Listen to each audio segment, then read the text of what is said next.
Hello, welcome to Shelvington. My name's Andy. This is my model railway in a garage. In today's episode, I just want to quickly go over how I've been making the fences for Shelvington. It's quite a simple process. Very cheap, very cost effective, and very quick and easy to do quite a long run of fences. So I'll just quickly show you the products that I've been using. This is just wire. I'm not sure of the gauge. I'll find out and I'll put a link in the description. But it's quite thin, so that gives you the basic post structure. And then I've been using this stuff, and this is it's called rodent mesh. So I think it's stainless steel. I'm not sure, but it's quite tough. It's very flexible. And if I zoom in, you can see the mesh detail, and from a distance it looks really effective on the model layout. Basically all you do is you cut a strip off. In my case I think it's about 2.5–3 centimeters. You end up with a piece like this. I just use a like a Dremel cutter really. I've tried to use try to use wire snippers in the past, but you end up bending the edge. Definitely a Dremel type cutting tool is the way to go. But that's just cut to the width of the actual sheet, and then about every 3 centimeters or so, get a piece of wire. That I've cut down, slightly bent the top over, just to give it the impression of like the top of a fence. And then all you do is you thread it through. Try and get a close up here. You just thread it through the holes in the fence, like so, and bend it down. Find another hole at the bottom. Oops, that one didn't work. Trying to do it too quick on camera here. There we go. Find a hole, thread it in. Then make the hole. Oops.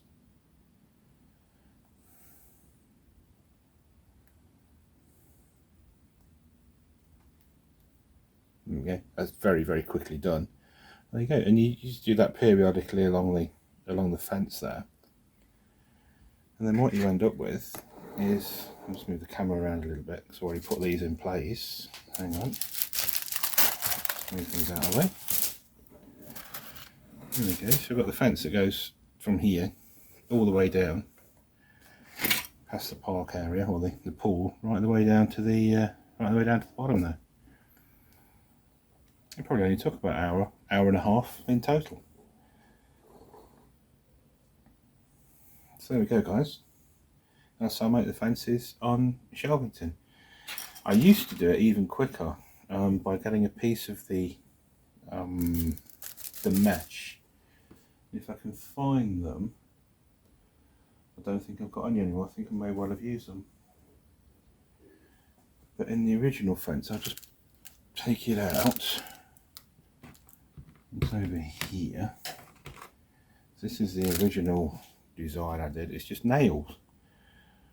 They're just glued on, just with a little bit of, I think, Yoo-hoo glue, because it sets really quick.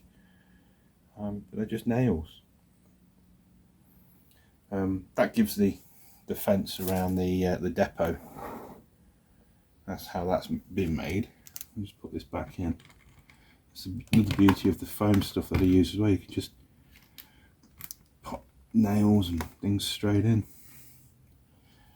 So there we go. And then all we can do, or what we'll do, we'll just make sure all these are pointing the right way, because they do move around. And then I'll get the glue and some bush material, and we'll jazz it up a little bit, make it look a little bit more used, as it were. Right, I'll set everything, I'll get everything ready, and then I will be back in a minute and I'll show you how I add details to the fence. So I've had a look, and these are the nails that I used to use. They're just, what are they called? Plated panel pins. There's a pack for those. So 40mm. So they're what I used to use. So I just used to get a piece of the mesh, like so, and then just periodically, just every now and again, every few centimeters or so, just glue a nail on, and then just push them straight into the layout. That works quite well, but the nails are quite tough and you can't bend them. That's when I got the idea of using some wire, which we've done here, which easily bends. So what I'll do now is I will start to put on a little bit of greenery on the fence, and it'll just start to bring it to life a bit. So all you do, you just run some PVA in places, just down the fence. Get yourself some scatter type material, just drop it on, just rub it in with your fingers, and it kind of sticks in places. It just sticks where the glue is, and it looks very, very effective.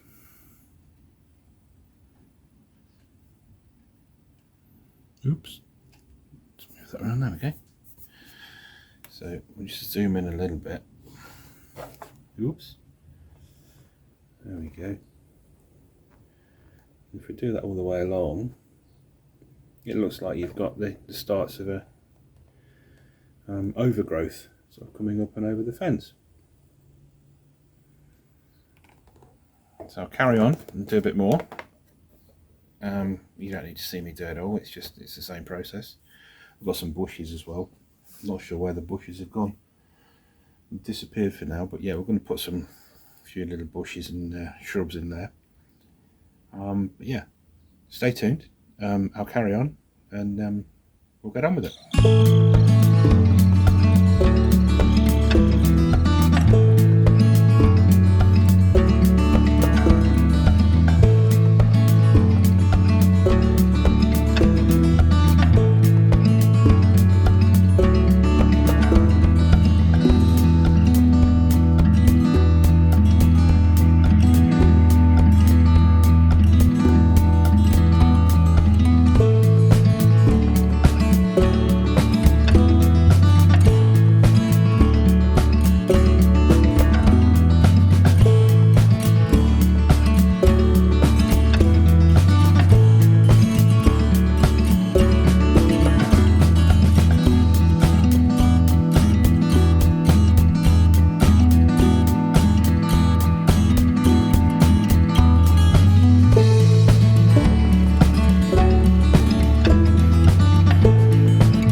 So there we go.